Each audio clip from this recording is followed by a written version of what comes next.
ہے جو ایمان نہیں رکھتے۔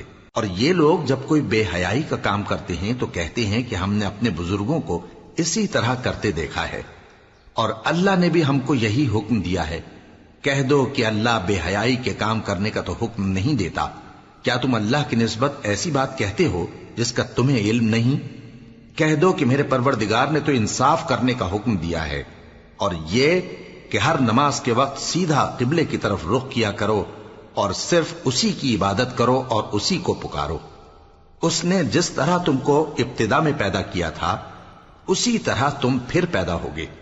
ایک فریق کو تو اس نے ہدایت دی اور ایک فریق پر گمراہی ثابت ہو چکی۔ ان لوگوں نے اللہ کو چھوڑ کر شیطانوں کو رفیق بنا لیا اور سمجھتے یہ ہیں کہ ہدایت یاب ہیں۔ اے بنی آدم، ہر نماز کے وقت اپنے آپ کو مزین کیا کرو، اور کھاؤ اور پیو اور بیجا نہ اڑاؤ کہ اللہ بیجا اڑانے والوں کو دوست نہیں رکھتا۔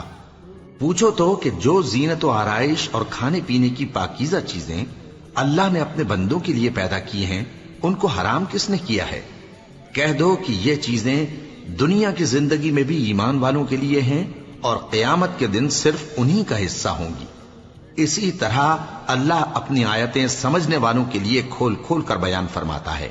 کہہ دو کہ میرے پروردگار نے تو بے حیائی کی باتوں کو ظاہر ہوں یا پوشیدہ، اور گناہ کو اور ناحق زیادتی کرنے کو حرام کیا ہے، اور اس کو بھی کہ تم کسی کو اللہ کا شریک بناؤ جس کی اس نے کوئی سند نازل نہیں کی، اور اس کو بھی کہ اللہ کے بارے میں ایسی باتیں کہو جن کا تمہیں کچھ علم نہیں۔ اور ہر ایک امت کے لیے موت کا ایک وقت مقرر ہے، جب وہ آ جاتا ہے تو نہ تو ایک گھڑی دیر کر سکتے ہیں اور نہ جلدی ہی کر سکتے ہیں۔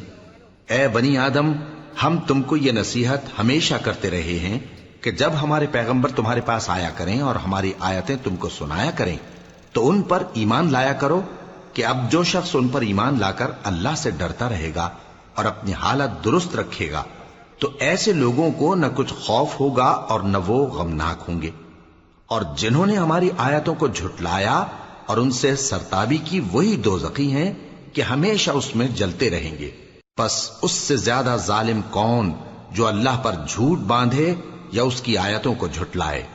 ان کو ان کے نصیب کا لکھا ملتا ہی رہے گا، یہاں تک کہ جب ان کے پاس ہمارے بھیجے ہوئے فرشتے جان نکالنے آئیں گے تو کہیں گے کہ جن کو تم اللہ کے سوا پکارا کرتے تھے وہ اب کہاں ہیں؟ وہ کہیں گے کہ وہ ہم سے گم ہو گئے، اور اقرار کریں گے کہ بے شک وہ کافر تھے۔ تو اللہ فرمائے گا کہ جنوں اور انسانوں کی جو جماعتیں تم سے پہلے ہو گزری ہیں انہی کے ساتھ تم بھی داخل جہنم ہو جاؤ۔ جب ایک جماعت وہاں جا داخل ہوگی تو اپنے جیسی دوسری جماعت پر لعنت کرے گی، یہاں تک کہ جب سب اس میں داخل ہو جائیں گے تو پچھلی جماعت پہلی کی نسبت کہے گی کہ اے پروردگار، انہی لوگوں نے ہم کو گمراہ کیا تھا، تو ان کو آتش جہنم کا دگنا عذاب دے۔ اللہ فرمائے گا کہ تم سب کو دگنا عذاب دیا جائے گا مگر تم نہیں جانتے۔ اور پہلی جماعت پچھلی سے کہے گی کہ تم کو ہم پر کچھ بھی فضیلت نہ ہوئی، تو جو عمل تم کیا کرتے تھے اس کے بدلے میں عذاب کے مزے چکھو۔ جن لوگوں نے ہماری آیتوں کو جھٹلایا اور ان سے سرتابی کی ان کے لیے نہ آسمان کے دروازے کھولے جائیں گے اور نہ وہ بہشت میں داخل ہوں گے، یہاں تک کہ اونٹ سوئی کے ناکے میں سے نکل جائے۔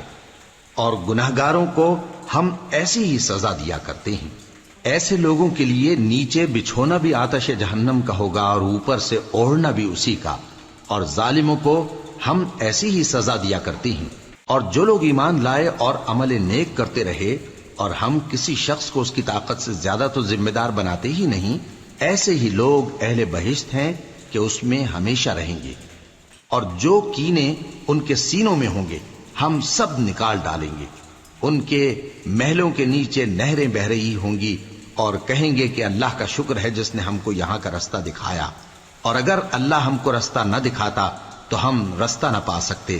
بے شک ہمارے پروردگار کے رسول حق بات لے کر آئے تھے، اور اس روز منادی کر دی جائے گی کہ تم ان اعمال کے صلے میں جو دنیا میں کرتے تھے اس بہشت کے مالک بنا دیے گئے ہو۔ اور اہل بہشت دوزخیوں سے پکار کر کہیں گے کہ جو وعدہ ہمارے پروردگار نے ہم سے کیا تھا ہم نے تو اسے سچا پا لیا، بھلا جو وعدہ تمہارے پروردگار نے تم سے کیا تھا تم نے بھی اسے سچا پایا؟